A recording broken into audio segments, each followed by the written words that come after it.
Your Excellencies, distinguished guests, ladies and gentlemen, bonjour et bienvenue à tous. My name is Foliba Thibault, and it's a great honor to be back as your moderator for this high-level panel discussion on national and regional health security from mRNA to a sustainable vaccine manufacturing framework. This event, the second of its kind on the sidelines of the World Health Assembly, is organized by the Permanent Mission of France to the UN in Geneva and Medicine's Patent Pool, MPP, with the support of the World Health Organization, the World Economic Forum, CEPI, and the US National Academy of Science. Our heartfelt thanks to all those who have made this gathering today possible, and to the government of France for its continued commitment and support, to the French mission in Geneva for hosting us once again in this beautiful location. Welcome to all of you joining us online from around the world. A reminder that interpretation is available in French and English. Now, ladies and gentlemen, a year ago, right here at the French mission, we gathered to talk about the great potential of mRNA technology transfer, which presents a significant opportunity for low and middle-income countries to develop their vaccine manufacturing capabilities. Thanks to funders like France, which have played a crucial role in supporting the program.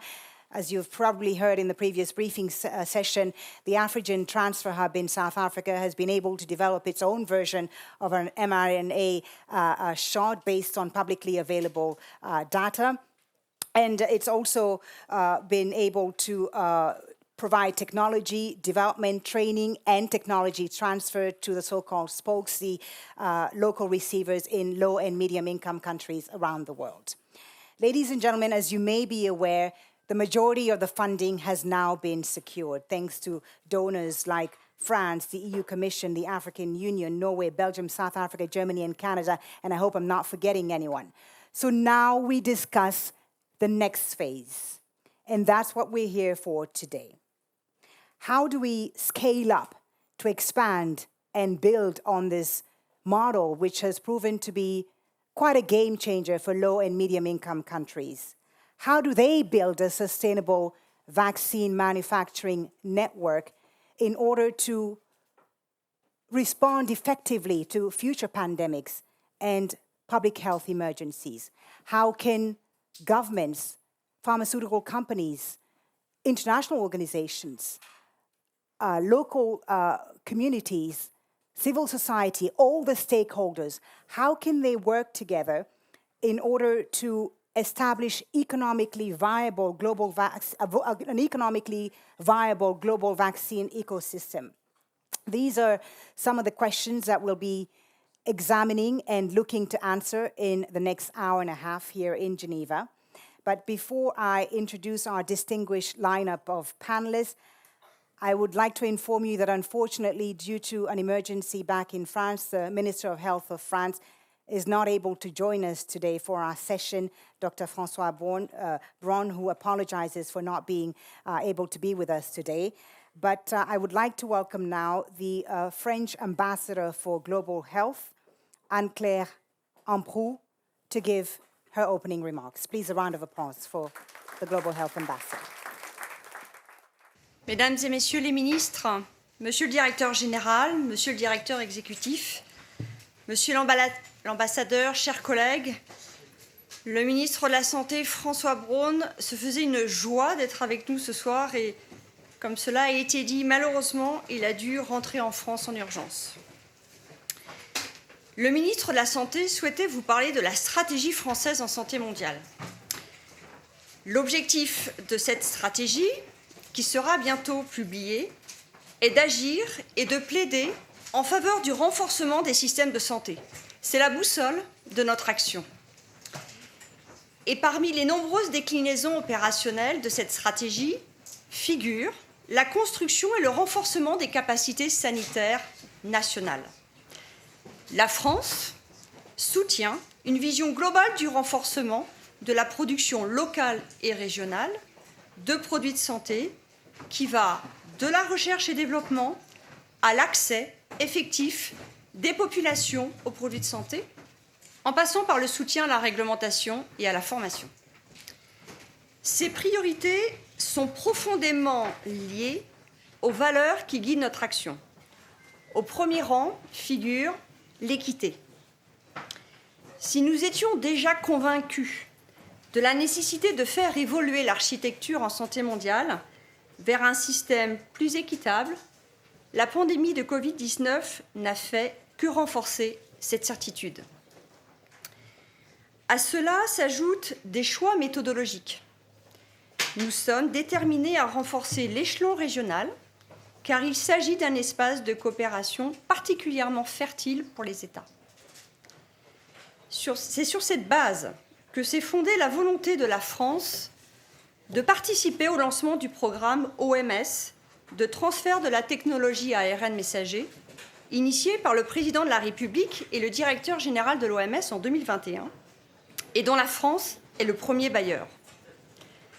C'est l'une des plus grandes réussites de la nouvelle architecture en santé mondiale.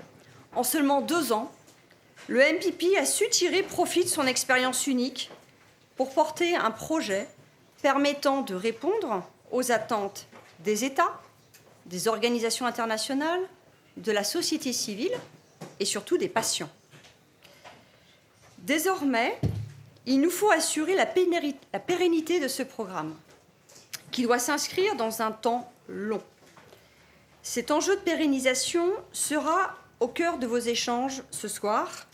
Comment s'assurer que les pays du Sud, en Afrique, en Asie, en Amérique latine, se dotent de capacités de production viables à long terme. La cible étant de leur permettre de répondre aux besoins de leur population en matière de vaccins et de renforcer leur souveraineté sanitaire.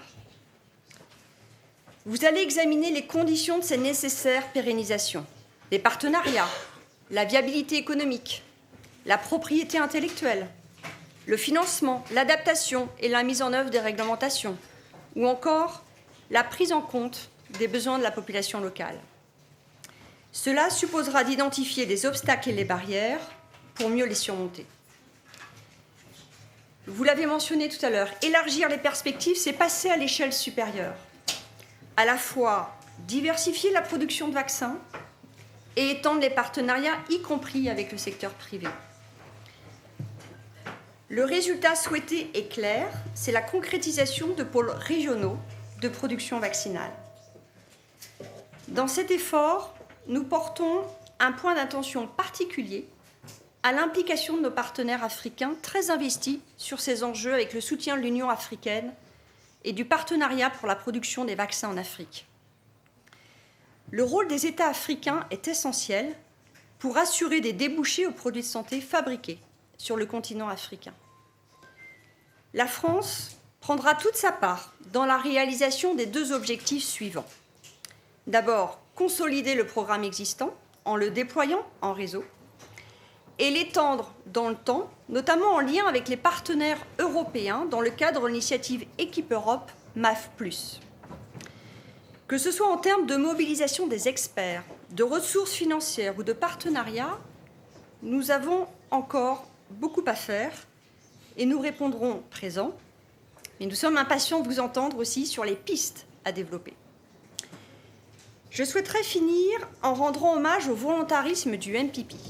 Marie-Paul Kenny, Charles Gore, j'imagine les heures cumulées de plaidoyer, de négociations, de frustration peut-être, mais aussi de célébrations qui ont dû rythmer la nécessité et la destinée d'activité du MPP.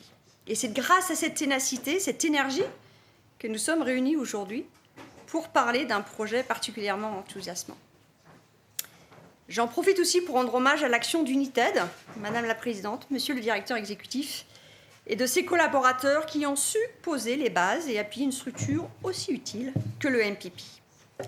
Merci également à l'OMS, à son directeur général, à Martin Fried, et à toutes et celles et ceux qui soutiennent ce processus et pour en avoir rapidement compris la plus-value à l'échelle mondiale.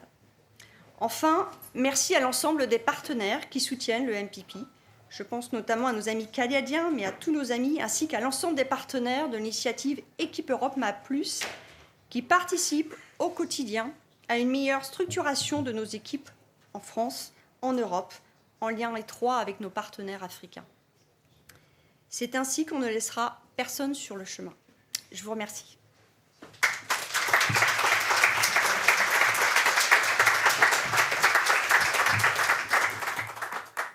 Merci beaucoup, Madame l'ambassadrice, pour vos propos. Merci. Merci beaucoup et merci à la France pour son soutien exceptionnel au programme de transfert de la technologie à ARNM. Merci beaucoup. And now I'd like to welcome Mr. Charles Gore, the Executive Director of Medicine's Patent Pool, for his opening remarks. Charles.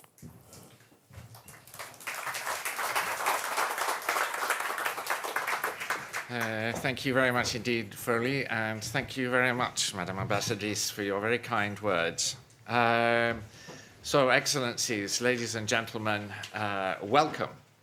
I would like to start by thanking our co-hosts, France and the Permanent Mission, for this wonderful venue. I can see, just looking how full this room is, that word got out about how fun it was last year, so I'm delighted you've all come back. So I just want to be very brief here, because I want to also welcome the World Economic Forum, the American National Academy of Medicine, and CEPI, and of course the World Health Organization.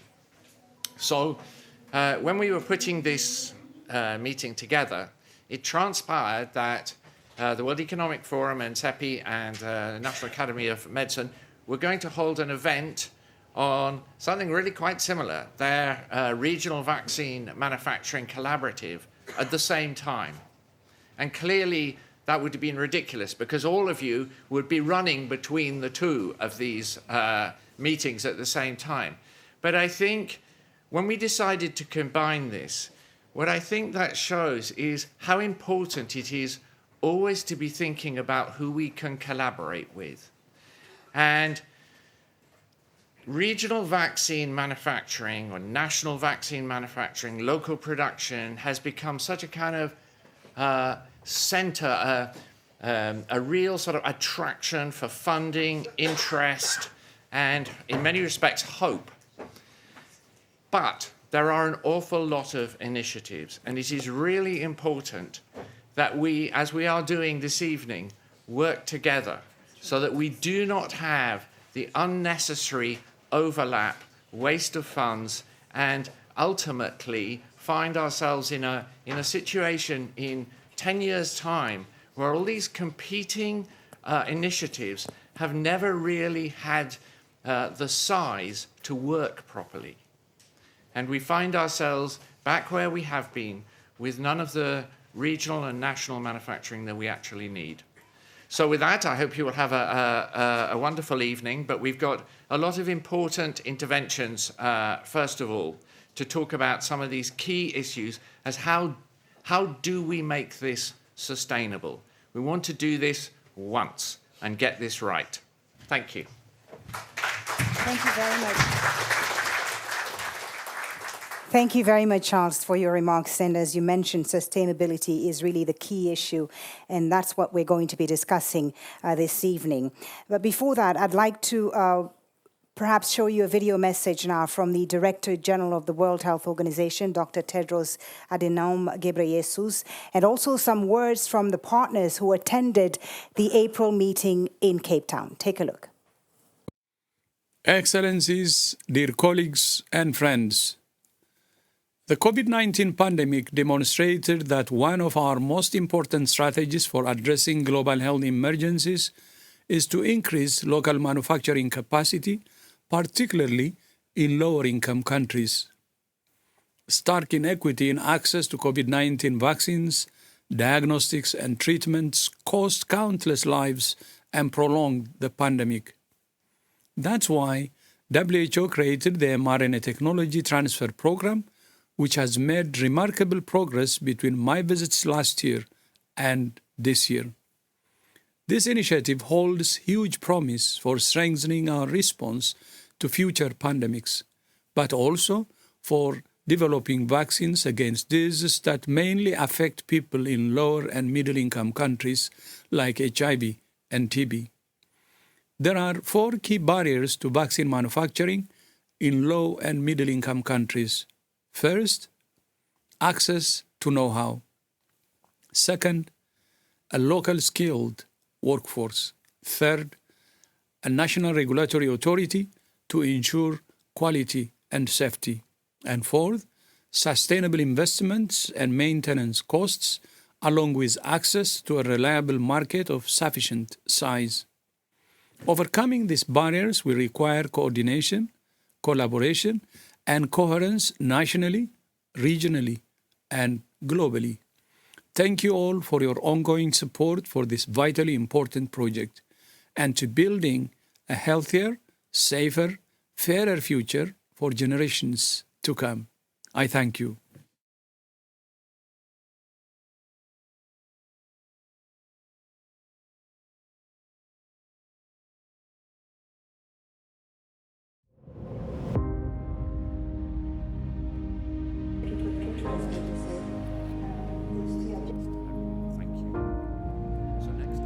More than 80% of the population is actually already. I just want to share with you that I'm really honored and proud to be a part of this project because I strongly believe that I contribute to the advancement of this technology and play a role in developing of new vaccines, not only for infectious diseases, but also for cancer treatment or genetic disorders. Since we joined the program, we already have training our staff. 6 of our members is training in Afrigen in 2022. And we also already have the package for the essential mRNA technology establishment. So right now, in Biopharma, we already set up the lab facility and also equipment to run the mRNA vaccine development in small scale or in the lab scale. A key for sustainability of this program and in general of any affordable RNA manufacturing approach is to develop the ability to manufacture with the same process products with high and low margin. High margin, low volume, low margin, high volume. And this means including vaccines and therapeutics in the same line. And this will give sustainability. C'est très important d'établir un réseau. Il y a un élément qui me paraît très important pour la durabilité, c'est en parallèle le développement des autorités de régulation nationales dans tous les pays dans lesquels il y aura de la production de vaccins. C'est vraiment une question essentielle. If I talk about my country, Pakistan, we have facilities for conventional vaccines, but I think so we need more help in technology transfer and in developing the facilities and for equipments as well.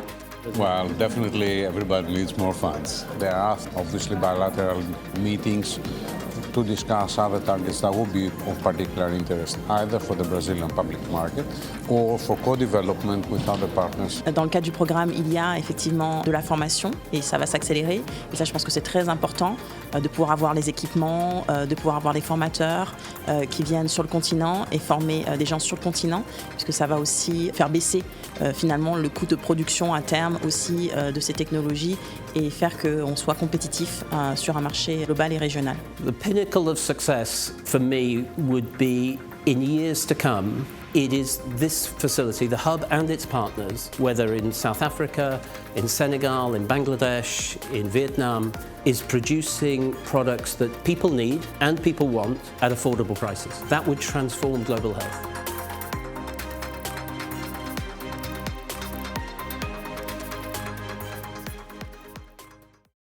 Thanks, of course, to Dr. Tedros, the Director General of WHO. Now, as Dr. Tedros mentioned, a lot has been achieved in a very short amount of time. But as we move forward, it's critical to put sustainability as our main focus. And sustainability, as you all know, is a challenge for all biomanufacturing companies, be it Afrigen, BioNTech, Moderna, and other facilities in low and middle-income countries. So I'd like to give the floor now to Dr. Martin Fried, who leads the Vaccine Research Unit at WHO, to tell us more about the issues and challenges related to sustainability. Dr. Fried. So, thank you. And yes, we were here in this location 1 year ago, and that was great. But I also want to remind quite a lot of us 18 months ago, we're in the lawn of the French embassy in South Africa, which is where we really kicked off this project. This is where Afrigen was announced, with the decision of what technology we're going to announce. So I would really, once again, like to thank France, and especially the French embassies, for lending us their fantastic gardens, their fantastic parties, mais aussi pour de l'argent qui nous a vraiment établi la possibilité de démarrer ce projet. Sans cet financement au début, on n'aura pas pu commencer et ce projet n'aurait pas eu lieu. So, that was 18 months ago. 18 months ago, we really kicked this off. What's happened in the last 18 months? Well, it's actually quite easy. Afrigen has established the mRNA technology. This is not rocket science. If you throw enough people and enough money at this project, anybody can do it. Afrigen has done it very cost-effectively in a country where this is supporting the continent which we need to be supporting, because this was the continent that during COVID was the last in line to receive the vaccines. So the technology has been established. It's been established now at the scale which can be transferred, what we'll call the commercial scale, at the volume that if a country was to need to, they could produce enough vaccines for their population. So over the next several months, several years, this technology will be going to the partners, the 15 spokes, the partners that we have, and there is no doubt whatsoever, because many of them have already begun investing in their equipment, investing in the buildings, that in 2 or 3 years' time, many, if not all of them, will be able to produce clinical batches of mRNA vaccines to enable them to respond to an outbreak, should that outbreak happen. So is this really going to change the world? I'm afraid to say the answer is no. I'm going to tell you a little story about what we did before the mRNA hub. Under Murray-Paul Keeney, in the 2006 H5N1 scare, we went around the world trying to build pandemic influenza vaccine capacity. And we built factories around the world. I think we built a total of 13 of them. And most of them were able to bring their vaccines to approval, getting approval for the use of their influenza vaccines in the country. And then the pandemic, it was H1N1 appeared. That was very good. That responded. But 1 or 2 years after the H1N1 pandemic, one of the companies that had built quite a nice factory came under pressure. There was an election in the country, and a new minister came in. And I think the minister must have been in power for about 10 nanoseconds, and I received a call. Dr. Frieda, could you please explain for me why we are paying $6 for our influenza vaccine when we can buy it on the global market for $3? I said, well, yes, that's because you're producing your vaccines in a medium-sized factory, and those that are producing vaccines in very big factories, they can make it cheaper. But this is what you built for your national health security. Which the minister said, well, national health security is all very good, but $3 difference per dose, we can't afford that. Now, the fortunate thing is that factory is still there because somebody did recognize that national health security is a little bit like when an army buys a submarine. They do not request that the Navy keeps the submarine to be sustainable by charging money to take children around the bay. This is part of national security. So now that we are building these 15 mRNA production facilities around the world, will these be sustainable? This is the key question.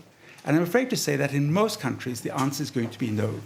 The investment that is required is relatively small. We can build an mRNA facility for between $10 and $20 million. You can't even buy a military helicopter for that these days. But still, maintaining that facility, unless it is making something all the time, will not work.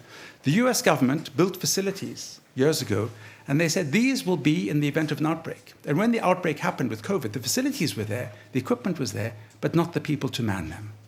So when we build these facilities, we now need to ensure that there is sustainability. And sustainability requires that we do something else with the mRNA beyond just making COVID vaccines. So what can we do? And why is mRNA not going to go the same way that the egg-based influenza vaccines went? Well, influenza vaccines we make in eggs. And what else can you do with eggs?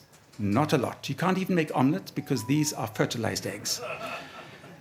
But mRNA you can do lots of things. So we had a meeting in South Africa 3 weeks ago with experts to really review what, of all the diseases out there, what are the potentials for mRNA? We went through the probability of technical and regulatory success. Can you actually make the vaccine? And if you've made the vaccine, will you be able to get it approved? And we went through TB, malaria, HIV, gonorrhea, schistosomiasis. We went through dengue, we went through West Nile virus, we went through the Ebolas, the Nipahs, the Lassas, every disease you can imagine. And for many of them, we said, yes, you can make the vaccine. And then we said, well, actually, if you make the vaccine, can you actually generate policy to get the government to procure the vaccine? And for many of them, even though we could make it, that decision to get policy to procure it, that would be more complicated because for many of them, we've already got vaccines. And what would mRNA bring that the existing vaccines don't bring? But there was within this a subset of vaccines. It's the first time in, I would say, 20 years that I've seen data on HIV that I stood up and clapped because suddenly there is the option with mRNA. We might once again, there's a dream that we can succeed with HIV. For TB, it was absolutely clear. mRNA is there, it will be able to contribute to TB vaccines. But also for many things, ranging from RSV through a host of other diseases where we require a speed of response. So the key issue now is what are we going to do with these facilities, whether they're being put up in South Africa, in Senegal, in Bangladesh, in Vietnam? Because these are manufacturing facilities. But if we just focus on the manufacturing, this is insufficient. So the key ask now is how do we support the research and development ecosystem? Because without the research and development, all of these facilities will either be dependent on just what they have, a COVID vaccine, or else they will be dependent on receiving the vaccines from, once again, the North, the rich North, and that will say, we will give you this vaccine, but only under these following conditions. So it is clear that the first phase of this project is coming close to completion. The technology has been established. The technology is now being transferred to the partners. What we now need to move into is building with these partnerships. Each of them brings their own set of disease burdens, disease priorities. Some of them have got clinical trial capacity. Others have got preclinical capacity. Others will be able to manufacture the clinical batches for clinical trials. But without now focusing on research and development, I'm afraid that this fantastic story that we're building might become, once again, like that facility where the minister says, well, thank you for helping us build this, but we are not going to sustain it. So, ladies and gentlemen, your excellencies, friends, the focus now, research and development of how to use mRNA, not only for infectious diseases, but as therapies, application for veterinary diseases, application for agriculture. The advantage with mRNA is one facility, one set of staff can do all of the above, whereas with eggs, it was just not very nice omelets with beaks and feathers in them, or flu vaccines. So with that, I stop. Thank you. Thank you very much. Thank you so much, Dr. Fried, for a great presentation and for all the important points you've raised and which have set the stage for our panel discussion. So please join us for that, actually. You're going to be on our panel as well. Thank you very much. So what else can be done with mRNA and other business models to enable new facilities and build sustainable vaccine manufacturing networks in low and medium income countries? To discuss some of the initiatives and solutions that are currently being undertaken, please join me in welcoming our distinguished panelists. His Excellency Dr. Jose Fala, Minister of Health of South Africa. Please join us on stage. Dr. Jerome Kim, Director General of the International Vaccine Institute. Please join us. Dr. Fala. Morena Makoana, CEO of BioVac. Maureen Murenga, the face of civil society in Kenya, representing people living with HIV. She is the Executive Director of the Lean On Me Foundation and a passionate advocate for the health and human rights of women and girls. Welcome, Maureen. Thank you very much. And we'll also be hearing from the Ministers of Health and Science and Innovation of Serbia. Thank you very much, all. Minister Fala, let me start with you if I can. South Africa is one of the project partners from the outset of the mRNA technology transfer program, of course. In what way has your government assisted this program and helped to strengthen and facilitate the work of the hub? Well, thank you very much, facilitator, and greetings to all the excellencies who are here. The government of South Africa has been quite committed in the issue of investing in research and development and technology. So we believe that part of the reason why it was not difficult, I hope, for the WHO and the partners was the fact that prior to the COVID pandemic, already the government had put a lot of resources into various research institutions, created institutions, research institutions on their own, Medical Research Council and other research institutes, but also supported various universities to invest in research and technology development. But also when this opportunity was looming, government was ready to put more financial resources into supporting this. And also, as you would be aware that one of the companies which my neighbor here, Dr. Morena Makwana, is the CEO, is partly also owned by government. So, and also going forward, there is a very strong commitment right from the head of state and to various heads of from the health side, from our science and innovation, from treasury, from all the various key institutions of government to support this So initiative. strong commitment from the government of South Africa. Thank you very much, Minister. Mr. Kim, let me come to you and talk about the International Vaccine Institute Development Center, which was, of course, established to assist low and middle-income countries to develop and manufacture vaccine beyond just training that your institute is providing. What role do you think it can play in establishing sustainable mRNA vaccine production in these low and medium income countries? So thank you. And I think, to paraphrase what Martin said, been there, done that. But this time we're going to have been there and done it right.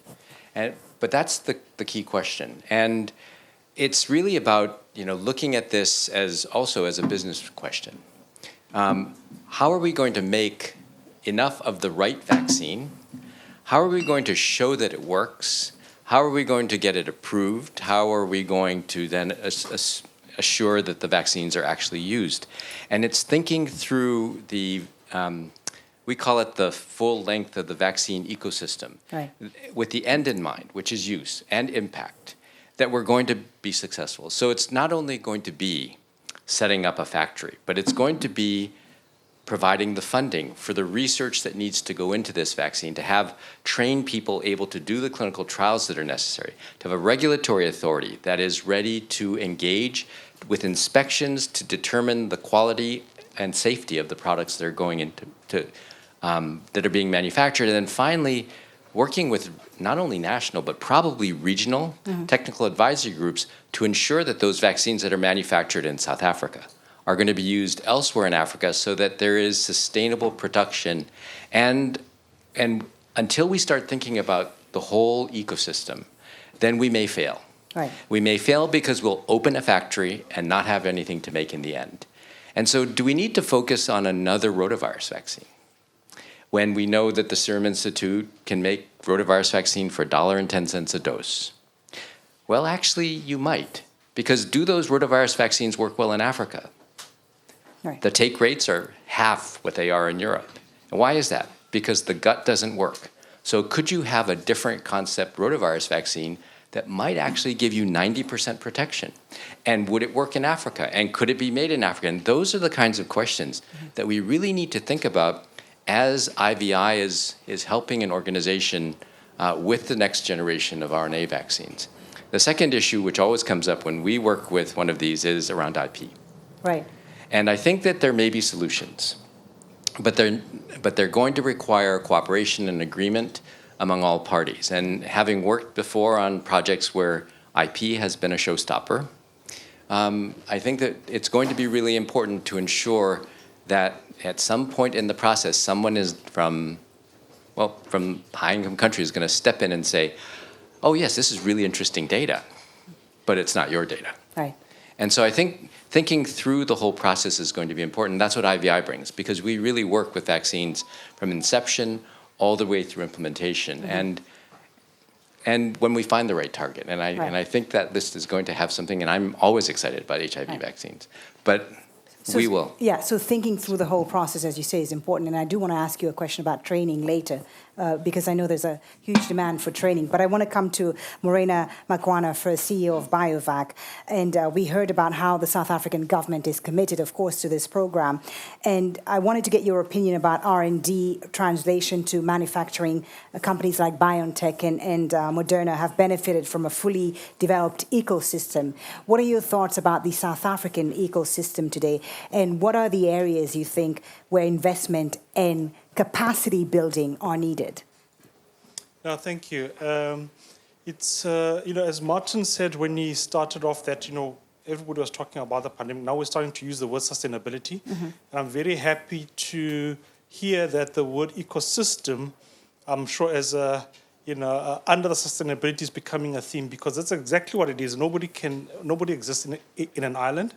Even those companies that have deep pockets also need partners in which to work. So making your example of the likes of BioNTech and Moderna, I mean, we're mentioning two companies that did mRNA amongst many companies that developed mRNA, many of which failed. Right. So we know the ones that made it through. Many have failed for many reasons. But what has that research and development done?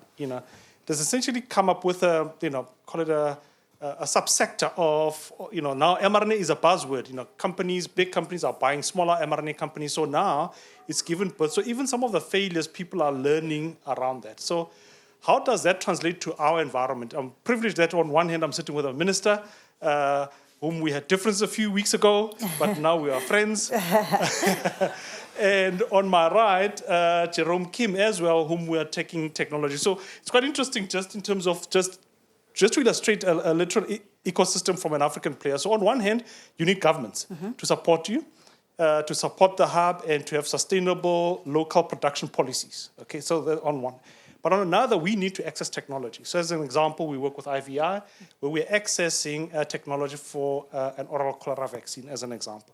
So the ecosystem is quite important. And obviously, we need WHO from an mRNA perspective, and we need others. And obviously, we need to make sure that we have homegrown skills.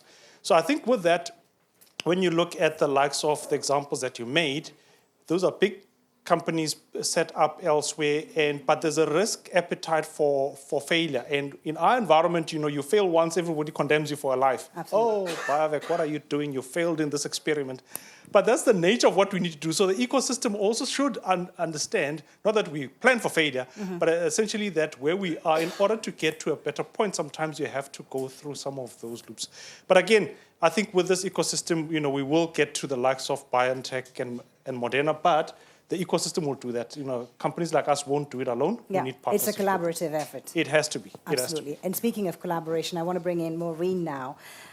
You represent civil society in Kenya, of course. And Maureen, we saw throughout the pandemic many vaccines going to waste, even when they had been delivered to countries on the African continent, for example. What do you think we've learned from that? And what role do grassroots communities play? How do we ensure that these vaccines, when they come, are accepted by the people? Thank you very much. That's a really good question. Let me take you back a little bit. When we had HIV, for a long time, people in Africa did not access antiretroviral treatment, while in the West, we had people living because they accessed antiretroviral treatment. It took quite a long time for us to get the treatment. There were a lot of issues around if we can keep time, if we have watches, if we have clean water, and all that politics that came with it.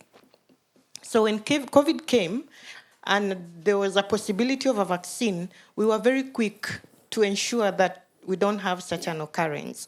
And UNAIDS, we were led by UNAIDS to call for the people's vaccine. We were calling it a people's vaccine. We were hoping that because the epidemic has hit the whole world, we won't have patented vaccines that will not reach other populations. But then what happened? Hoarding happened with countries who were able to quickly access and and take for their people. So there was a lot of hoarding where the vaccines were being developed, and I called a friend of mine telling her that we still haven't started receiving the vaccines, and she was telling me, oh, I'm on my 3rd vaccine. Okay. So there was that iniquity that we feared. And so our countries were unable to develop a strong vaccine program depending on donations, because it was a once-a-while donation of vaccines that have short expiry dates. So it's hard to program very well and create demand against uncertainty. So with that uncertainty, we were also fed by a lot of myths and misconceptions that was happening at the social media around the mRNA process and what it would do to our genes. And so that combined created a lot of what they were calling vaccine hesitancy. Right. So how do you fight then at the civil society level that vaccine skepticism and the misinformation around mRNA? I think the civil society should be supported to do advocacy and to ensure that we are not repeating the mistakes of the past. So we are able to knock at those doors and really demand that the world does the right thing. And secondly, we need community engagement and sensitization. We could have easily demystified the vaccines if we had the right information at the right time and are facilitated well to use our networks to educate the community. So that was a critical bit that really missed. Okay. Yeah. Okay, great. Thank you so much. Dr. Martin Fried, let me come to you now. In your presentation, you highlighted the challenges we face for sustainability. So what do you think is the one area where we need to focus on to really scale up sustainability now and also for the future? So, as I said, mRNA offers huge potential. Making copies of the existing vaccines, unlike the example which Jerome brought up, vaccines which currently don't work very well, here's an opportunity. But the real thing is now to start working on those vaccines that today do not exist. The TB vaccines, HIV, these, when we make them, we might struggle to get the population to accept them for a while, but I'm certain that when the population that needs them sees the benefit, they will come. So I think the focus is going to be not trying to duplicate with the new technology what we're already doing with old technology, but to build on this technology to solve problems that we were unable to do in the past. And I'll finish with one final thought, that the rich countries became rich before they became old. Now the low and middle income countries, they're becoming old, but they haven't yet become rich. So the problems of the elderly are becoming acute problems in the LMICs. And again, this is where mRNA might enable us to have affordable, accessible treatments for the problems of growing old in these countries. Great. Thank you so much, Martin. Let's do a quick follow-up before we hand over to the next panel. Minister, let me come to you. Martin mentioned TB there, and South Africa has access to some of the best TB research in the world and excellent TB clinical infrastructure. So what step is your government taking to translate academic research into products for African populations, not just the research, but beyond it? Well, I think that's the key issue, and that's what also makes us quite optimistic about what Martin said earlier about the prospects of this mRNA technology. I mean, at the current moment, we're very hopeful that with the development of the technology, most of our institutions will, join up with AfriGem to work on the very pressing issues which face our country, TB being one of those, malaria, not so big, but also one of the challenges, of course, HIV, and non-communicable diseases and cancers. Those are some of the areas. Already, some of our research institutes are already working on that. They've been doing some work. It's been very slow, but we are now optimistic that with the more development of this mRNA technology, they will be able to speed up, a more scalable and more effective, vaccines and therapeutics arising out of this, and once you get into that and people see that this is actually potentially very relevant to our immediate problems, I'm sure even the level of investment will be coming much more. But to make it relevant to the immediate problems, there needs to be training, of course. Mr. Kim, let me ask you about this. There's a huge demand for training on the mRNA technology project right now because we need thousands of skilled workers across continents, right? Can you tell us a bit more about this training hub in South Korea? What is being proposed to address the gap in training? Yes, so thank you. The easiest way to think about this is as a series of courses. And I think WHO had the idea that you go to an initial course, a basic biomanufacturing training course. And this is what was proposed. And the government of Korea, actually as a part of its broader initiative to increase the capacity of Korea to participate in biomanufacturing, proposed this training and actually proposed training people from low and middle income countries. But if we think, though, that we need 12,000 people, not 300 people, and Korea's can currently train 300 to 400 people a year, there's still going to need to be a lot of organizations that can take those people, use them, and then use them to train other people, because the gap is substantial. The second part is that this was then the first step in something that would then lead to training in mRNA. And I think that's all very important. The other part that Korea has done, which I think is really critical and really gets into some of the broader thinking is, it's not only the people who work in the factories, but you're going to need to have trained people with master's degrees and PhDs who can really lead the biomedical research effort that is going to be the place where the ideas that are going to solve the problems that Martin was talking about are coming from. So that you need to start thinking about not only training but education more broadly across this area that generates interesting and innovative products in biomanufacturing. And around that then, not only capacity, capability, but all of this requires funding. And that early stage of funding really has very limited support outside of high-income countries. And to the extent that this can be supported and a priority, with some of the funding that maybe has been assigned to the $5 billion in funding that's been assigned to manufacturing, if some of that could be used to build this additional capability, that could be important. And all of this will require leadership. Right. Because this is money that could disappear. And someone needs to be thinking about this entire ecosystem and how the funding is allocated to ensure that at the end, we have not only trained people to work in the factories, but people before that and people after that who can really think clearly about what we need and how we're going to get there. Great, thank you so much. Briefly, Makwan, I'm going to ask you a question about funding and how BioVac sees the risk in investing in mRNA while the current vaccine is just for COVID at this stage. Is there a risk involved in that for you? Yes, I mean, our sector, regardless of where you are, needs very patient capital, and you need forgiving capital.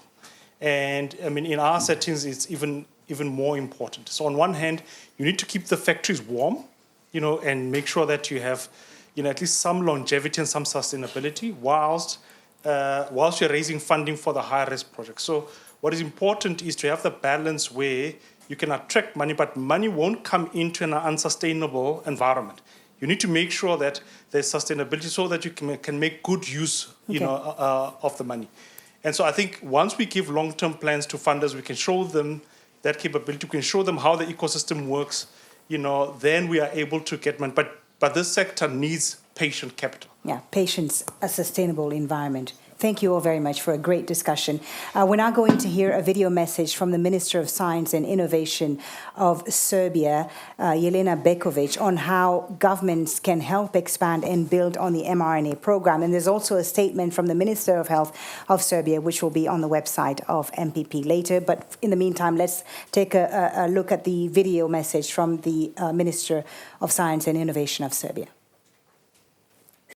Good afternoon, everyone, and let me greet you in front of the Ministry of Science, Technological Development and Innovation of the Republic of Serbia, and it is my great honor that I can address you on this annual meeting of WHO. New technologies are definitely bringing big changes in our everyday lives. I will just mention some of them, like genomic sequencing, which really turned medicine into precision medicine with a better prevention, better diagnostics, and a completely new approach to the drug development that is based on personalized aspects. Also, biotechnology is merging with IT, and it's starting really to change even the force of the evolution of living organisms.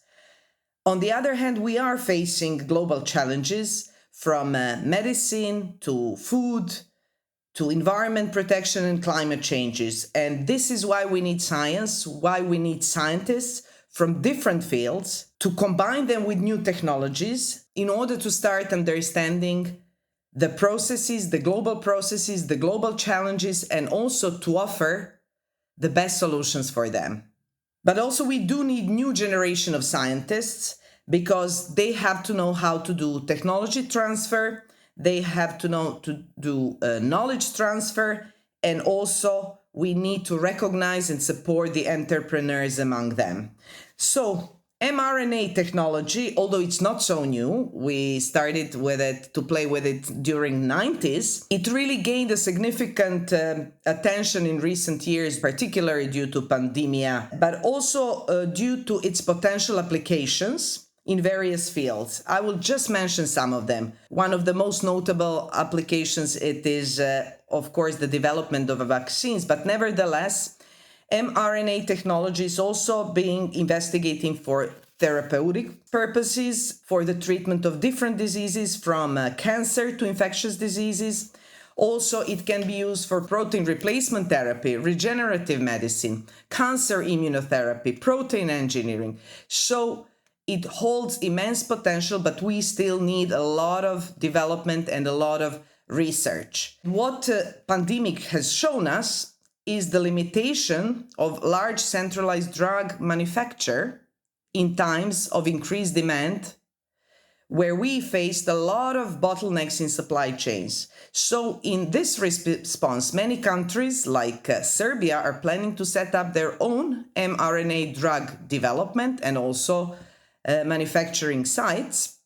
And thanks to very close collaboration and big assistance from the World Health Organization, Serbia, through special program, has gained the access to this technology, where our experts from Torlak Institute for Vaccine Production, and SERA were trained for this technology.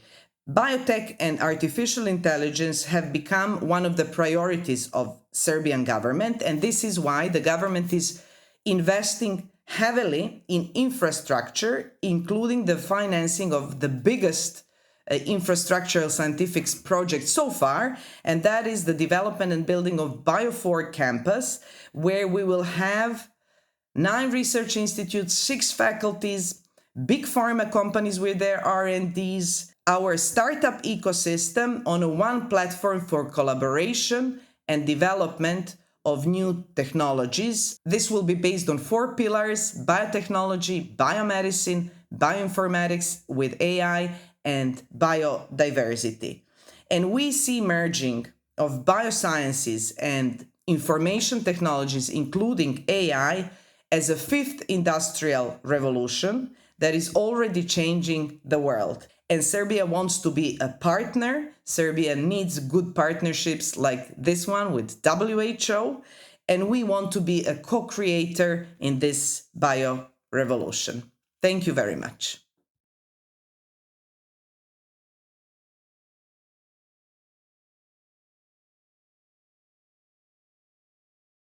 Our thanks to the Minister of Serbia. A round of applause, please, to the Minister of Serbia for her remarks, and to all of our distinguished panelists for an engaging conversation. Please, you can head back to your seats for our next panel discussion. Thank you all for an engaging conversation once again on how we can enhance the mRNA program and empower low and middle-income countries to research, develop, produce their own products. And this, as we've heard, requires concerted efforts and collaboration among stakeholders to build a resilient and, most importantly, equitable global vaccine ecosystem. Thank you once again. So now, how do we make regional manufacturing more collaborative? We've heard a little bit about it, but we're going to delve deeper into the issue of regional collaboration now in our next panel. And to lead this second panel discussion, I will hand you over now to Dr. Victor Zhao, President of the U.S. National Academy of Medicine and Science, and Mr. John Arne Rottingen, Norway's Global Health Ambassador. Please. Thank you very much indeed, and Your Excellencies and distinguished guests. You know, you just heard a really dynamic discussion about the importance of technology.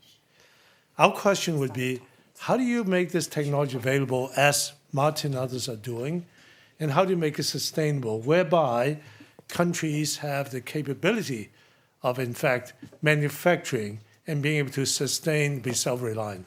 That is the basis for this discussion, next panel. So you all know that we said this many times, that the COVID-19 vaccine rollout was problematic, certainly at the beginning. Tremendous amount of inequities. There's vaccine nationalism, and of course, there are gaps in the global system. Now, the global system is really important. However, it's certainly leaving many countries behind, at least at the very beginning. So I think we all agree there should be a certain degree of self-reliance of countries and regions. Critically important. That is not dependent on high-income countries, not dependent on a few facilities of manufacturing. So this is the vision of the Regionalized Vaccine Manufacturing Collaborative run by the World Economic Forum and, of course, co-chaired by myself and Richard Hatch of CEPI. Now, Richard sends his greetings. He's unable to join us today, so I'm very happy to frame up the issue for the panel which will follow later. So the idea of this collaborative, and it's work in progress, I don't have all the answers yet, but to get as many people together, think about this issue, and to see solutions towards this idea of regionalized manufacturing. So the goal of the RVMC, we call it, is to bring players together to look at opportunities and to look at possibilities of how to create these regionalized manufacturing. We launched this in Davos in May 2022, so we've been working on this a while. Obviously coming in with a concept that you can bring the pieces together and then there'll be regions with cluster to create sufficient capacity to serve the region. Well, it took a lot of work, but I would say that we have some of the best minds and leaders in this area, and they've all come together. We formed a steering committee that included government leaders across the globe, Minister Budi, Mr. Tarman Shamgundaram, I always get his name wrong, Shamgundaram, I call him Mr. Tarman, is Senior Minister of Singapore, because we have US, Africa CDC, Norway, Japan, we have WHO, World Trade Organization, Ngozi is part of this, Wellcome Trust, Jeremy Farrar and others, Gavi, Fiocris, and you name it. But we also had industry leaders, Moderna, J&J, Aspen, and BioE. So you can imagine this is truly a collaborative effort to say, how do we solve this problem? And so you probably read the communique from G7, which certainly says that is one of the important issues, is to make sure vaccine manufacturing is available to many countries, and hence the idea of capabilities and producing countries. Our feeling is many countries just would not have the capacity or the finances to do it alone. So the idea of regions becomes important. That is, you have clusters of like-minded countries to form a region whereby you can solve this problem together. So that's the concept. So how do we do this? Well, it took many, many, many conversations, almost weekly, involving multilateral, bilateral conversations, workshops, and many others activities to look at feasibility and ultimately to try to create a framework which allows us to say what's needed. What's the minimum framework you need to think about, as you create a regional vaccine initiative development. And therefore, we also talk to many countries in Latin America, African Union, Middle East, Asian Pacific countries, European Union, and you name it. So let me show you our findings, which is shown up here. The single slide. What you see is that we came up with 7 pillars. These pillars, I'm not sure you can see them well, include first, a business model, financing, and market shaping. You need sustainable business model, as you heard from the others, because you're going to have a model that works, and that you have to have a market that can actually support the vaccine manufacturing.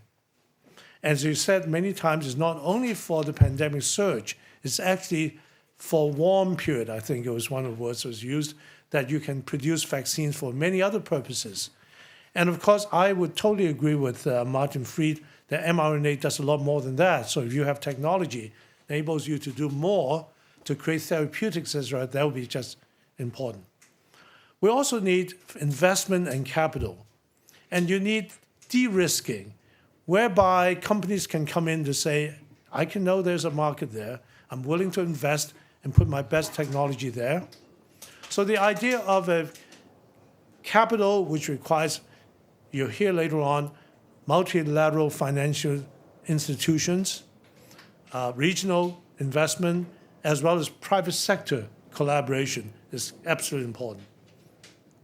Second, of course, you need manufacturing capabilities, technologies, as you heard, which is technology platform. mRNA is a phenomenal technology platform, but there are other platforms, and depending on what the circumstances are, there may be other platforms which are more fit for other purposes. So therefore, one can imagine create a region where they have multiple platforms. That obviously requires collaboration with the private sector, as well as R&D, as Martin said. Workforce training, knowledge transfer, technology transfer, all those things are essential pieces of it. And of course, end-to-end supply chain infrastructure. And finally, as you can see there, is governance and regulation. It's been said already by the mRNA group that it's absolutely necessary that if you have this technology, you need a harmonized regulatory agency that can move things along. You need clinical trials. So we have done a lot of work by bringing these together, and this time will not permit me to go over the details. Suffice to say, I think we got a great panel of individuals, leaders, who's going to be able to talk from their perspective what's needed. We continue to work on this, and our whole idea for RVMC is to catalyze regional manufacturing development, produce a playbook by which people can use and contextualize in their own region. And we also use case studies by looking closely at what's happening in Indonesia, Singapore, Saudi Arabia, and others to say, how are you doing this? What are lessons learned? And hopefully at the end of all this, we'll have a very clear playbook for many of you to look at to say, aha, this is how we approach this. And of course, many issues are very local and needs to be addressed in a contextualized fashion. So I'm going to stop here by simply saying, you see the model up there, and we divide them into 3 different buckets, 7 pillars. One is business model, market shaping, investment. Second is supply chain, tech transfer, workforce development. And third, of course, is governance and regulation. So with that, I'd like to ask Jon Arne Rottingen, who is the ambassador of health, global health from Norway, to come up and actually moderate this conversation. Jon Arne, come on up. Thank you. Great, thanks, Victor. And it's really good to be here again. And I'm actually a board member of MPP, and I've had the pleasure to be a part of the Regional Vaccine Manufacturing Collaborative. So it's a great partnership, and that's why we're here. We are partners in stepping up our game in global health, from really transferring commodities. That has been what we have been doing for many years in global health, to transferring technology. But not only that, as we heard from the first panel, to really transfer the capability to develop new technology. And we do this for global and for national health security, but also for preventing children and adults from getting ill and becoming sick. And also because this is a part of economic development. Health sector is 5 to 10% of the business and economy in countries.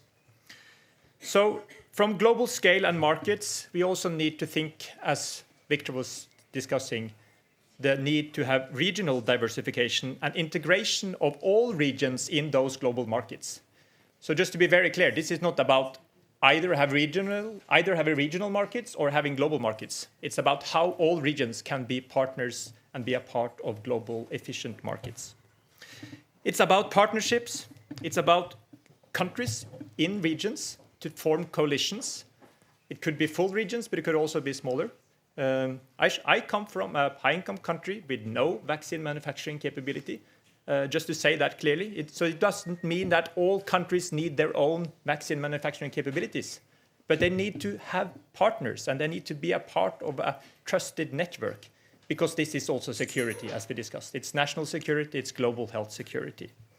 So we need partnerships, we need public and private, we need health and finance, we need the push and the pull instruments, we need supply-side investments and demand-side subsidies. And we need both risk reduction and risk sharing. So we will have a great panel now that will cover these issues. There are health leaders from 2 regions. There are a major pharma company, it's the World Bank, and there are public health organizations. So I'm pleased to welcome the panelists. It's His Excellency Mr. Ong, from the Minister of Health from Singapore. Please take the floor. It's Priya Basu, the executive head of the new pandemic fund, the secretariat for it at the World Bank. It's Dr. Sean Kaseya, the new Director General of Africa CDC. It's President and CEO of SK Bioscience, Dr. Jay An. It's Dr. Barbosa da Silva, Jarbas Barbosa da Silva, head of PAHO, the regional director. And then finally, I hope we have the honorary Fahad Al-Jalajel, the Minister of Health from Saudi Arabia. We are almost a manel, as you see. So that's why I should start with the female participant. And Priya. What's the perspectives from the World Bank? And I know there are a lot of sort of expectations on the pandemic fund and how you can help regions and countries when it comes to regional capacities. Well, thank you very much, and it's an honor to be on this panel, and thank you very much to WEF for organizing it, and to the French Mission for hosting in such a wonderful venue. Just maybe a step back. So we've talked about the supply side a lot. We've talked about how there's a need for more production capacity in countries, in regions, for the world. We're talking about this because one of the big lessons that we've learned from COVID is that the world just didn't get equitable, affordable, timely access to vaccines. And that's because vaccine manufacturing was concentrated in a handful of countries. That's because those countries that didn't have vaccine manufacturing capacity, had to rely on various international and regional mechanisms that weren't necessarily didn't have financing on day zero to be able to procure those vaccines. That's because there were a lot of trade barriers, and we haven't really talked about trade barriers, but there were trade barriers that were imposed in the wake of COVID-19. More than 70 countries imposed barriers, not just on finished products, but also on raw materials. So, learning from this, we're talking about more distributed manufacturing capacity so that we're able to ensure that the poorest countries in the world have affordable, equitable access to vaccines. And, I think on this, a lot has been said already, but in terms of, the work that you've been doing, congratulations to the RMVC. For the good analysis that you've done and the pillars that you've set out. It seems to me a no-brainer that not every country needs to manufacture vaccines as long as every country has some kind of sort of assurance that when the next outbreak does happen, it will get access to vaccines, that it can be at the front and not at the back of the delivery queue.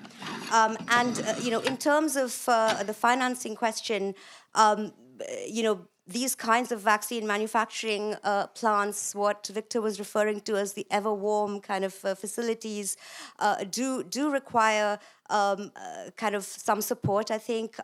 Their operating costs are higher, their capital expenditures are also higher, so they do lend themselves to public-private partnerships, and that's where organizations like the World Bank and other multilateral development banks can come in and help governments with these kinds of public-private partnerships.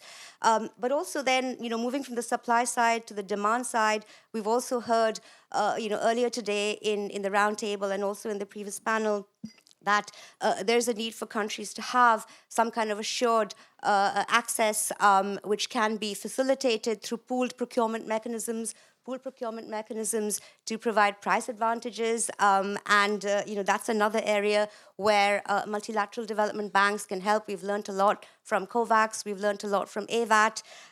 There are ways to kind of design advanced market commitments so that countries can get that access when the outbreak does happen. And we do have experience on that from things like advanced market commitments for pneumococcal vaccines and so on. So there's a lot to be done there. And then there are lessons in terms of, how these pooled procurement mechanisms could be structured and implemented, how they can get the assured financing on day zero, how to diversify order portfolios, how to ensure that the countries that are going to receive those vaccines have predictability. They know how many doses, when those doses are going to arrive, what's the expiry date of those doses going to be. And of course, ownership of recipients helps a lot on that. And then there's the financing piece, which of course cuts across everything.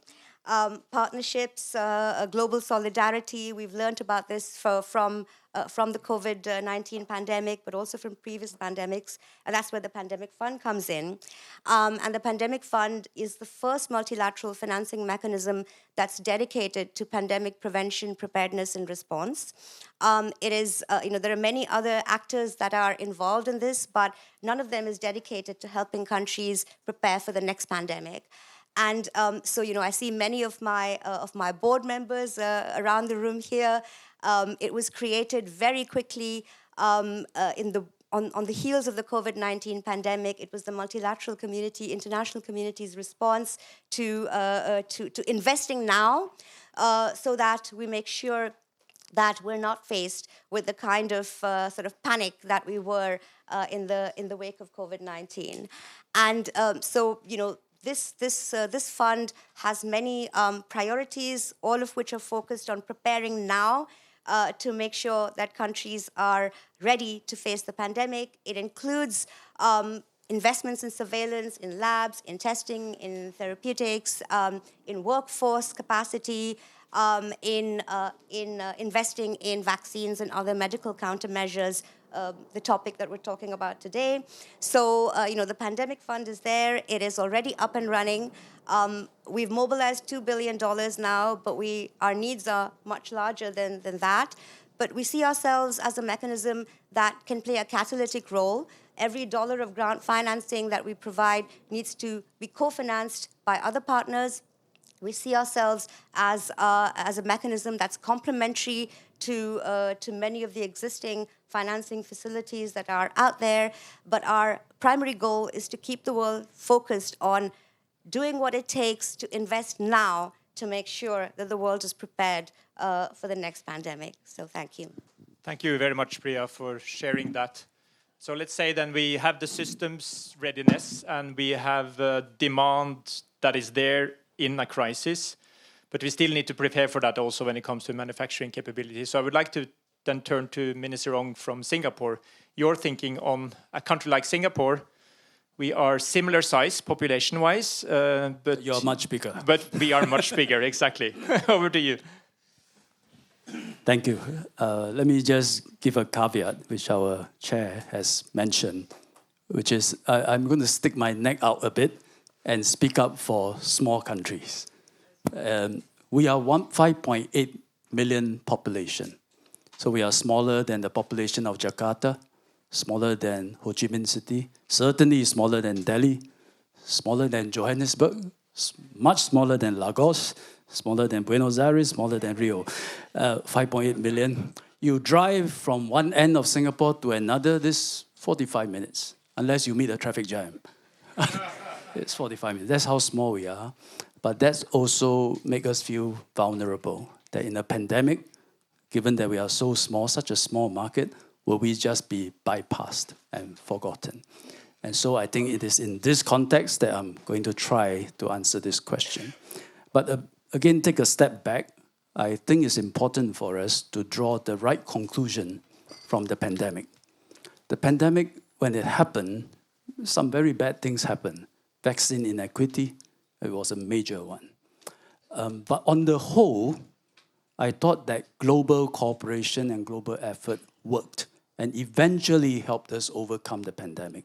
We as in the world, we did produce an mRNA vaccines or other vaccines, in fact, in record time.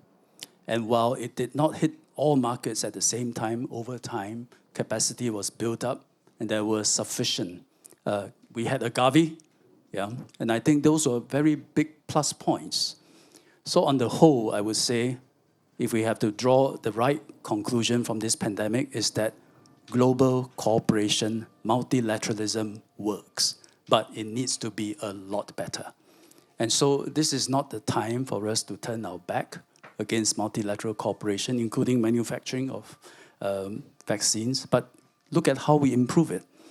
And I like the comment you made that when we look at regional vaccine manufacturing, it is in support of a larger global effort. I think that's where we come from a perspective of a small country. So coming out from the pandemic, I think the sentiments are quite raw still and strong views about the need for regional self-sufficiency or even national self-sufficiency. And we have efforts like the mRNA transfer hub, transfer center, and we applaud all these efforts, and I hope they succeed. And if it succeeds, there's technology transfer, we build up the resilience. In the next pandemic, I think we are in a good place. But there's still a lot of worries because we are always at risk of fighting the last war when the next war is different. Just some experts was telling me the next pandemic may well not be respiratory. The next pandemic may not require mRNA vaccines, maybe some other platforms. It just can be very different. And in the process of technology transfer, building up manufacturing hubs in regions, you run the problem, as Dr. Martin Fried says, sustainability, which is an issue to be addressed. And in this pandemic, we witnessed many good manufacturers or many good vaccine developers who hit the problem with manufacturing and getting regulatory approval. So it may not be straightforward. So I would say, as a small country, buy one more insurance. Buy one more insurance, take a global approach. I think CEPI is doing wonderful work. Singapore is supporting it with specific pathogens that is relevant to our region and will contribute to the effort. If we can have vaccines in 100 days, I think we are in a good place for the next pandemic. And there are good reasons for us to feel that it can be done. Then the question is, who will then manufacture? And I would say, why not take a global design approach? It will be manufactured in different regions, but take a global design approach. Where are the centers of the world that can produce for the rest of the world? And I was quite cheered when I hear Dr. Tedros in his recorded message. He listed some possible criteria. Skilled workforce, the ability to adopt technology, ability to ensure sustainability, stable environment. I'm paraphrasing him. Stable environment that's in for the long haul. And I will just add one more, because from a small country, a commitment to export from day one of production. In Singapore, for example, during the pandemic, we were short of certain supplies. We were short of masks, for example, but we honored all our contracts. And I think we need that kind of manufacturing network to buy ourselves 2 insurances for the next pandemic. Thank you very much. Thank you, Minister. I suggest we stay in Asia and hear the perspectives from private sector, SK Biosciences. So, Mr. Jayan. All right, bonjour, very nice to meet you. And probably it's better for me to just briefly explain about SK Bioscience. SK Group itself is probably not familiar with many people. SK is actually second largest big company in South Korea after Samsung. And SK Bioscience is focused on vaccine business from 20 years ago. During last COVID-19, SK Bioscience successfully completed CDMO service for AstraZeneca and Novavax, and also we successfully developed a COVID-19 vaccine with the very close collaboration with Gates Foundation and CEPI, and also IVI. It's very exciting moment for me to explain about SK's regional vaccine manufacturing collaborative model, so-called Sky Shield within SK. Sky means SK's brand name, and Shield means protection. Basically, Sky Shield is to establish a joint venture, region by region. Probably Southeast Asia, one joint venture, and Middle East area, second joint venture, Africa, and South America. So SK is willing to provide technology. Of course, SK doesn't have all kinds of vaccine technology, but we do have pretty good technology. For example, cell culture-based influenza vaccine technology. And we are developing mRNA platform technology with CEPI to protect people from next possible pandemic. So SK is willing to provide existing and future technology to that joint venture, which means SK doesn't want to transfer technology itself and then get out of here. It's not gonna happen. SK is willing to participate in that joint venture as a minority shareholder, like a 30%, 40%, which means SK strongly believe that there is a reasonable way for us to capture social value as well as economic value. So, for example, as a CEO, at the end of the year, every year, I'm evaluated, by my performance, KPI within SK. I'm evaluated by, creation amount of social value as well as economic value. 2017, SK Group announced that the purpose of SK Group's company is not just seeking for economic value. I'm evaluated by social value also. So, I feel very comfortable to participate in public sector business aggressively. And second thing is, in order to have sustainable joint venture model, we have to do many things like many experts already mentioned. So for example, we have that joint venture has to have, skillful people, right? So like Jerome Kim from IVI mentioned earlier, in Korea, there is a WHO biomanufacturing training hub. So when we establish joint venture in certain region, we invite the people in advance to Korea to train them. And also, we are ready to deploy SK's skillful people to work in that joint venture like 4 to 3 years until regionally they can operate their manufacturing facility efficiently. And in order to have this kind of sustainability, also we need to have a strong commitment from a country who has a strong leadership in that region. When we think about region by region, which region is going to be a proper amount of size? When we think about the proper location or a site, a company which has strong leadership in that region, again, is very, very essential part.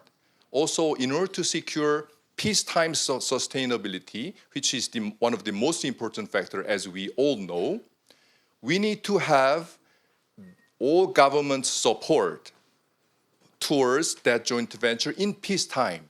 Probably, purchasing many kinds of or all kinds of, national immunization, vaccine program, vaccine.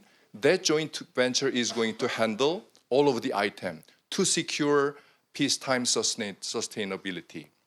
So this is SK's basing model. So I'm hoping that probably within 1 year, if I can give you some more, real case, it's going to be very meaningful and helpful. So I'm going to do my best to achieve that target. I'm going to stop here and maybe later, if possible. Thank you. So then I need to save my follow-up question for next year, because I was really curious to hear about where these joint ventures will emerge. But that's we're looking forward.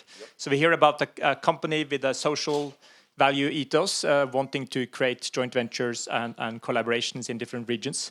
I would like to turn then to Africa. We have really seen the public health leadership of Africa stepping up during the pandemic, very much due to the inequities and due to what we heard about the very low proportion of regionally produced vaccines on the continent. And Africa CDC, you have created the PAVM collaboration to really change that situation. So I'm very pleased to give the floor to you, Sean Kaseya, the new director, I guess it's called, at Africa CDC, Director General. Absolutely. Thank you very much. Let me start by something important for me. In 2009, I was WHO staff responsible to develop the meningitis investment case that supported the implementation or the introduction of the MenAfriVac in Africa. The person who hired me is Marie-Paul Kieni. I think Marie-Paul Kieni is somewhere. I want to thank you, Marie-Paul Kieni. Please, they didn't see you, Marie-Paul Kieni. They want to see you. Marie-Paul Kieni was my boss. Because Marie-Paul Kieni hired me, I had to learn about transfer of technology, capacity building of Serum Institute of India. And today I'm sitting here and I can be comfortable to discuss with you. Thank you, Marie-Paul. In Africa, we are led by what we call the new public health order. It's our vision on the public health order. And we learned from the COVID because we know that the next pandemic is coming. The question is not if it will come, the question is when and how best we are preparing our countries to face this pandemic. Then our head of state, during an AU summit, they decided that Africa CDC will lead the partnership for African vaccine manufacturing. And this initiative has 8 pillars. Now I'm not talking anymore about just vaccine. I'm talking about locally manufacturing. It means I'm taking vaccines, therapeutics, and diagnostics. The 8 pillars, we have policy. We must ensure that we have a continental policy, a regional policy, because one of the lessons of COVID, we need a strong continental and regional coordination mechanism. The second one is research and development. 3 or 4 days ago, I flew to South Africa, and I'm so happy to see Morena here, to meet colleagues from BioVac, from Afrigen. I don't know if Afrigen, they are here. Thank you. I see you. And to learn from what they are doing a wonderful job. This is what we want in Africa. The third pillar is about finance. With this initiative, we managed to commit $1.5 billion for manufacturing of vaccines in Africa. The fourth one is capacity building. We didn't have colleagues, we didn't have people well capacitated to conduct this kind of initiative. Some silos. But this is something we are considering strongly now. We had also this regulatory aspect. This morning I was discussing with the director of WHO responsible for the regulatory, and I was telling him we have to approach that more efficiently in Africa. We don't have many countries having strong NRAs, national regulatory authorities, only 5 countries at the level 3 of NRA. We are talking about 55 countries. We are talking also about transfer of technology. I agree with you, Jay. What I don't want to see, this kind of transfer of technology that will make our people left beyond if there is any political agenda later. Do you know that in South Africa we had some of the big pharma? I see Minister Phala there. When Mandela took power, most of them, they left South Africa. And this population was out. Now what we want is the joint venture, as you are saying, to have strong capacity for Africa and to continue, even if there is some trouble. Supply chain is one of the pillars, and the last one is the pre-qualification. We take it as a pillar because I was discussing with Eva Pharma this morning. They are talking about the diabetes, insulin, and they need the pre-qualification from WHO. Talking about these 8 pillars, I miss one, the most important one, and this is where I will discuss with your colleagues. Market shaping, demand creation, and demand intelligence. Learning from COVID, all of my countries, they want to run to manufacture vaccines. But they are manufacturing the same vaccine with the same technology. We have a market of 1.3 billion people.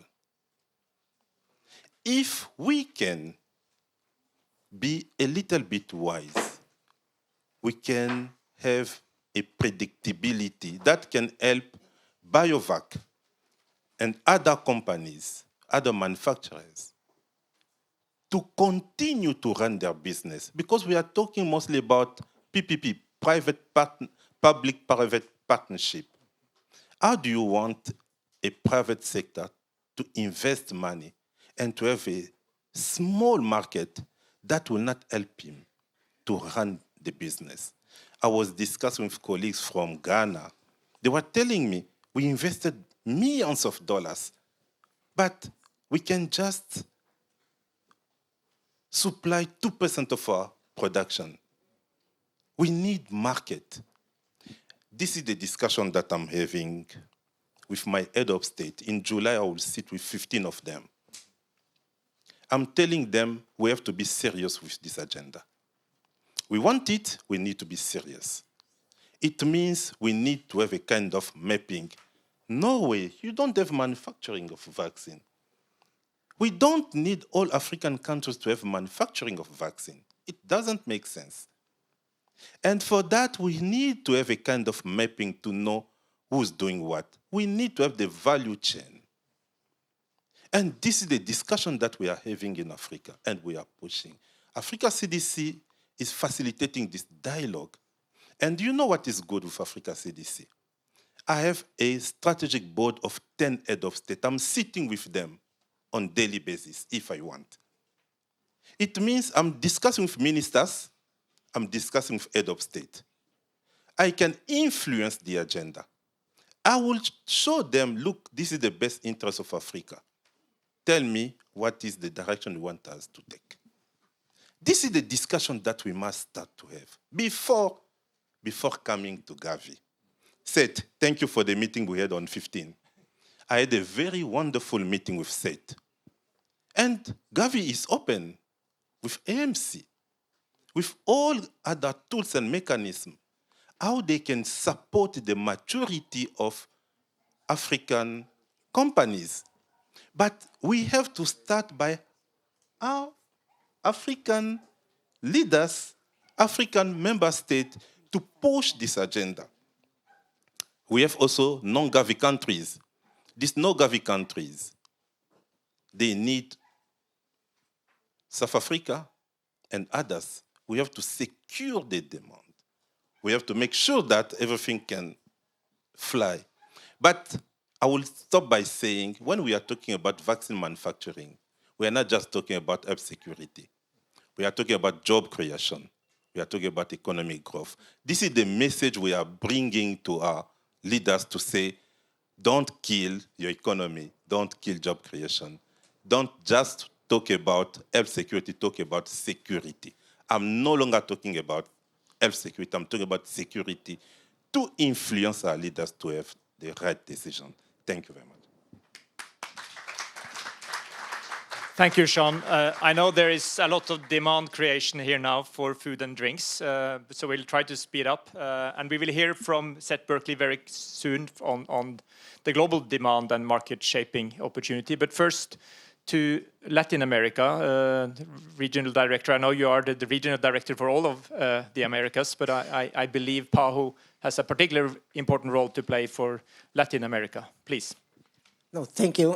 Thank you for inviting me to participate in this very, very important dialogue. I think that first is important to characterize Latin America and the Caribbean because we are mostly middle-income countries, and to be a middle-income country nowadays is to be punished because you are not eligible to receive donation and you don't have the budget to purchase vaccines or other medicines and things that you need. For this reason, we have in the Americas two pool procurement mechanisms. One of them for vaccine that has been working for 42 years now, the PAHO's Revolving Fund, that can support a lot, not only access to vaccine, but also to plan for the market, the needs that you will have in the region. Second is that one of the most painful lessons that you learned during the pandemic is for some weeks and months in 2021, Latin America was the epicenter of the pandemic with almost no access to vaccines. So kind of post-traumatic, think about that, like in Africa, my colleague mentioned, many countries in the region started talking about having their own production of vaccines. We tried to establish a dialogue and to put them together in a more regional, well-coordinated effort. Our member states approved their resolution to strengthen production capacity. Of course, that we need to address the lack of access in a pandemic, not only with developing local or regional capacity, we also need to talk about the new instrument that the countries will approve in 2024. Because for many things, if you don't have other mechanisms to ensure that the production will be shared during a pandemic, no regional initiative or local initiative will produce the personal protective equipment, respirators, diagnosis, medicines, and vaccines, and other tools that you need to respond to a pandemic. But as a very important initiative is also to reduce the vulnerability that was highlighted during the pandemic. So our member states approved their resolution 2 years ago. We responded to this resolution, we established a regional platform. We talked with our colleagues in Geneva. PAHO's region was included in the mRNA initiative. External committee selected 2 projects, one in Argentina. It's a consortium of private companies. And the other one in Brazil is a public producer that belongs to the Ministry of Health. But everything that will be produced there will benefit the whole region through PAHO's Revolving Fund. So this is a way that we can bring together this political will to not be vulnerable if we will have another pandemic, and we will have another pandemic. We don't know when, we don't know the virus that will be responsible. To work together, private sector, public sector, in this initiative. Of course, that I fully agree with many things that were said before, that we are talking about developing regulatory capacity. in the region, in the countries. We are talking about having these cooperative efforts, and also to use the mRNA technology, maybe to address all the public health problems that you have in the region, all the epidemics that are very important for our countries, like dengue fever, like chikungunya, like Zika, and others. So this is the mRNA vaccine is one project in this platform. You have other projects to develop more regional production of personal protective equipment, for instance, that are already going on. And we do believe that this will be part of the response. Our concern was to present a feasible alternative to avoid this kind of let me produce my own vaccine. And this was a kind of reaction that we can understand, but this is not feasible because we are talking about investments for some hundreds of millions of dollars. We are talking about years of training. We are talking about regulatory capacity. So we do believe that this is the best way to move forward and to respond to this painful lesson that we learned during the pandemic, that in another pandemic we will be better prepared, being more capable to produce the tools that we need to respond to a public health crisis. Thank you. Thank you very much, Dr. Barbosa da Silva. And I think we now have heard different models for how regional vaccine manufacturing collaborations or collaboratives can operate. So thank you all for sharing. I suggest then we invite Dr. Seth Berkley from Gavi, the Global Vaccine Alliance, the global market shaper. Please, how can you help the regions? Well, first of all, I stand between you and I think your drinks and food. So I have an hour speech that I'd be happy to give you, but I think it's probably not something I should do tonight. But all joking aside, I want to tell you how happy I am to hear the conversation. And the real issue is going to be the sustainability of the conversation. So what I think Minister Ong said is right. I mean, we all lived through a horrible pandemic. It was really tough, but the equity was far better in this pandemic than it ever been before. Today, we have 55% coverage of primary vaccine in developing countries versus 66% globally. And by the way, high-income countries have a lot more elderly populations. The critical issue, I think, for us to understand are that vaccines are the most cost-effective intervention in health. And so from an allocative efficiency, every country should be thinking about vaccines today and, as Martin said, for the future, because as we all age, as we have larger populations, we'll have new tools that can make a difference. So what is so exciting about this conversation is we're having a worldwide conversation on the complexity of this topic. And I think that's really important because this is not about an easy solution, which is what I usually hear. Oh, next year we'll have the products and everything's going to work great. This is about a long-term plan. It's about building capacity. It's about building science. It's about having plans across continents, across regions. It's about having the ability to share. Those are the critical things that are going to be necessary if we're going to succeed. And so these different interventions, different experiments are going to be tried. Now, what has Gavi tried to do over the years? We've tried to create a marketplace for vaccines. We've gone from, a few vaccines to now 19 vaccines that are being used, with more coming. We've gone from 59% coverage to 82% coverage. And in fact, if you ask routine single dose, the most common vaccine used, 90% coverage before the pandemic. It dropped some, but it's coming back now. So for us, the critical issue is how to create investment and demand so we have a marketplace for all these new products. And that is an important part of it that people tend to ignore. So what are we going to do?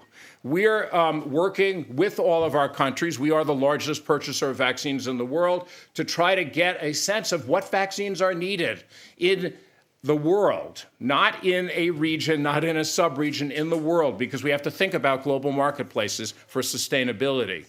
Second, we really have to work to make sure that we give some priority to regional, because Africa has 0.1% of the production for the world, even though obviously it has a very large percentage of the population in need. So we need to make sure that there is, and we are working closely with the African CDC and the AU on the Partnership for African Vaccine Manufacturing, and we need to give a priority to what's going on in Africa, not for 33 different manufacturers, as we've heard, but for a set of manufacturers that produces vaccines that are sustainable over time.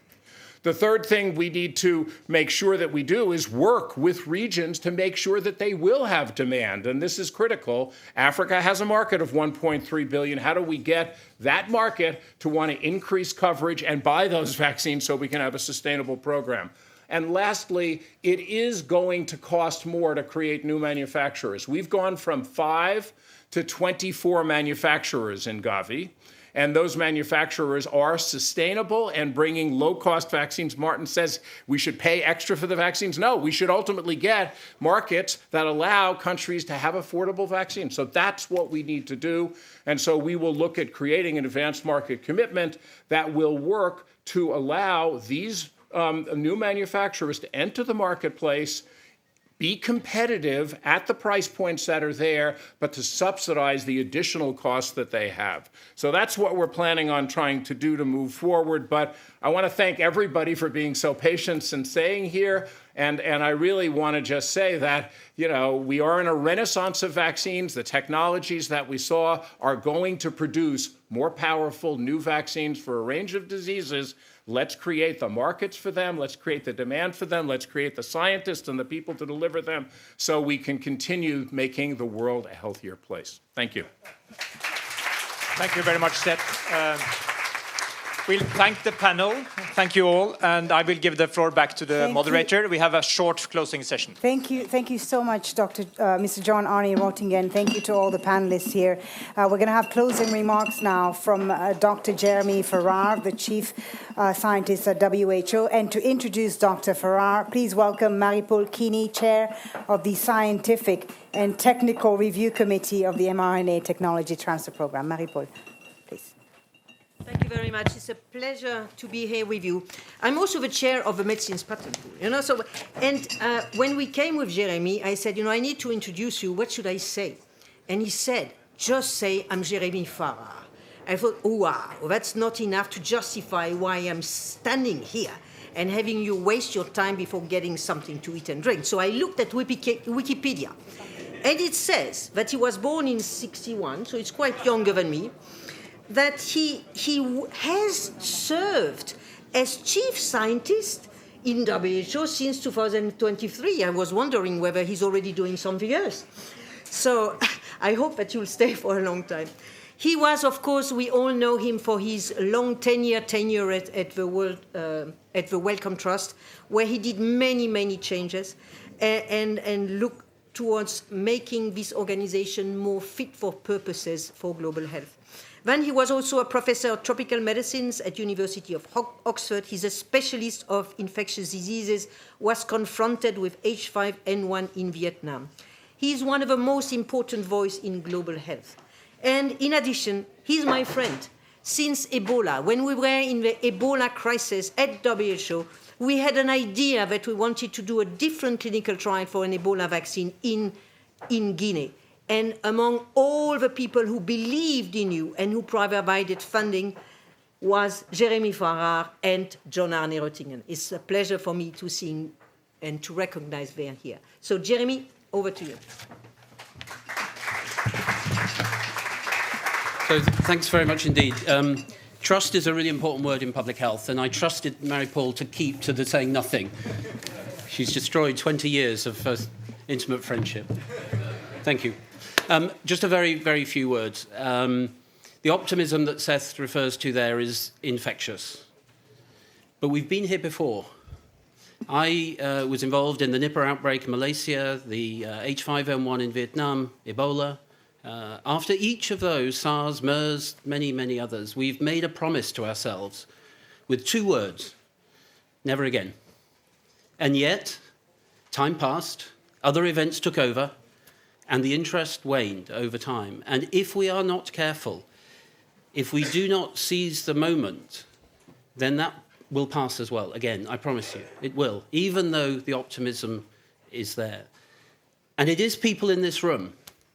When we go out of this room, and apologies to colleagues from South Africa and other countries, but France does have the best wine in the world. As you look across the lake in one of the most beautiful parts of the world, just pause and think what a privilege it is to be here. And the warm words that we express when we are here. But it's not the warm words that we say here that make a difference. It's what we do when we leave here. And when we come back next year, as many will, unless I've had my job just stopped, which Marie-Paul made, when we come back next year, let's not just come back and say those warm words again, but let's celebrate how the world has changed in that year. Because if we don't do it in the next year, if we don't invest in the ecosystem, if we don't shift the centre of gravity, if we don't invest in basic science over the long term, we will not have the vaccines that Seth quite rightly refers to. It isn't just about a manufacturing plant, important as they are. It's about the whole research ecosystem. And if we don't invest in that over the long term, in people, in teams, in science, in regulation, in quality assurance, things that many people don't want to talk about, we will not have the vaccines we wish. So look across the lake, enjoy your red or white or water, still or sparkling, French. But just think what you'll do when you leave here. And remember the warm words you committed to. And when you leave, make sure they happen. Thank you. Thank you. Thank you so much. Thank you. Thank you, Dr.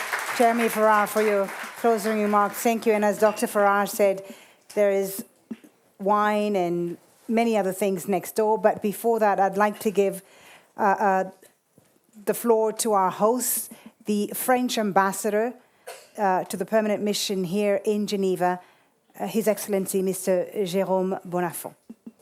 Thank you so much, Ambassador, for hosting us. Thank you. Thank you very much. Well, you have heard 1 million speeches. It's really time for each and every of you to go to the reception side of the event. I would like to, first of all, thank ministers and dignitaries from private companies and from international organizations and from all the civil society parts of the WHO who have come today, and tell them how happy we have been to welcome them. I would like also to pay special tribute to the new Assistant Director General of WHO, Mr. Salomon, who is just in front of me. And it is his first presence here in this new capacity. And clearly, the words of the minister, had he been able to stay, would have been that we are 100% committed to this action that is taken here by MPP in order to be at the level of our global responsibility. There is nothing more to say, and please, thank you very much, and you are most welcome for a moment of entertainment after all that work. Thank you.